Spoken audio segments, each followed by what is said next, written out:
vyhovoriť v tejto mimoriadnej chvíli.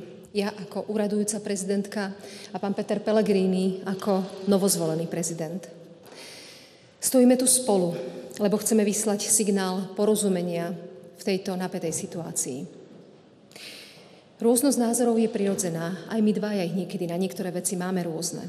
Ale sme obaja ľudia, politici, ktorí máme zhodu v tom, čo je pre spoločnosť teraz najdôležitejšie. A to je potreba upokojenia situácie. Ako spoločnosť žijeme v dobe mnohých konfliktov, ale prosím vás, neposúvajme ich do roviny nenávisti. Sme jedna krajina, jeden národ a spolu s národnostnými menšinami tvoríme jedno ľudské spoločenstvo, ktoré žije na tomto území v tomto čase. Zároveň máme my dvaja úplnú zhodu v odsúdení akéhokoľvek násilia. Včerajší útok na premiéra Roberta Fica je predovšetkým veľká ľudská tragédia, ale zároveň je to aj útok na demokratické zriadenie. Myslíme preto teraz spolu najmä na jeho skoré zotavenie. V neposlednom rade chceme vyzvať všetkých k zodpovednému prístupu. Vykročme z blúdneho kruhu nenávisti a vzájomných obviňovaní. To, čo sa včera stalo, bol individuálny čin. Ale napätá atmosféra nenávisti bola našim kolektívnym dielom. Dnes sme sa s pánom novozvoleným prezidentom dohodli, že spoločne pozveme lídrov všetkých parlamentných politických strán do prezidentského paláca s jediným cieľom upokojiť situáciu a odmietnúť násilie. Pretože my politici musíme mať moc nad svojimi emóciami, keď chceme vykonávať verejnú moc v štáte. Musíme mať pod kontrolou svoje myšlienky, slová a skutky.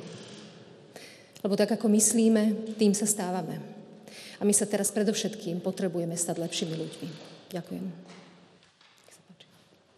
Vážená pani prezidentka, vážení občania Slovenskej republiky, po včerajšej tragickej udalosti v Handlovej som zostal zhrozený. Zhrozený nielen ako novozvolený prezident Slovenskej republiky, ale zhrozený aj ako človek.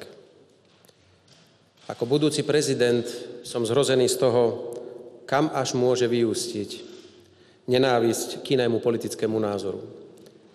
A ako človek som zhrozený z toho, že na konci tejto nenávisti je predseda demokraticky zvolenej vládnej strany a bojujúci o svoj život po atentáte.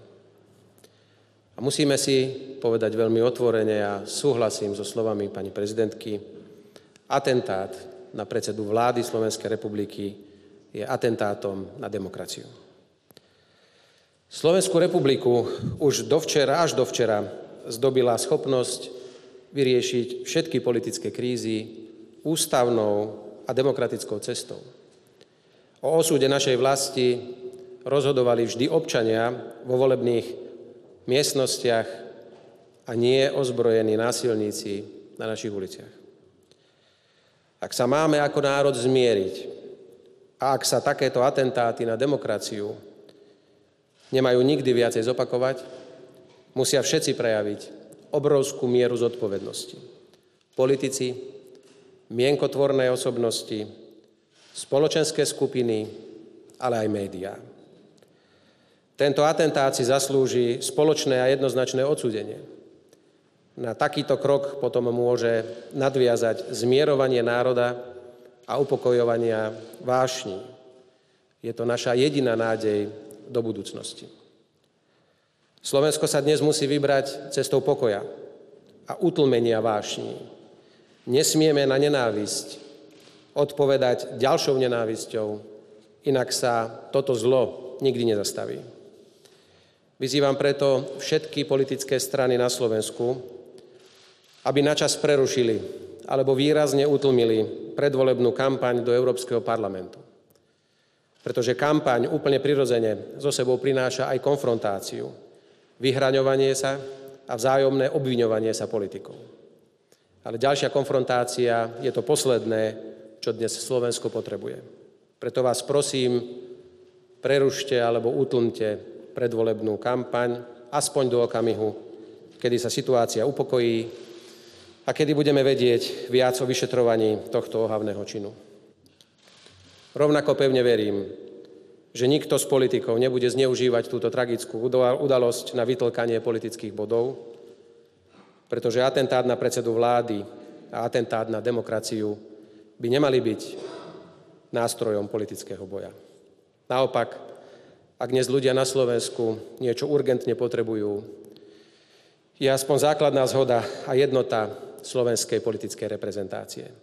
A keď už nezhoda, tak prosím, aspoň civilizované spôsoby vzájomnej diskusie.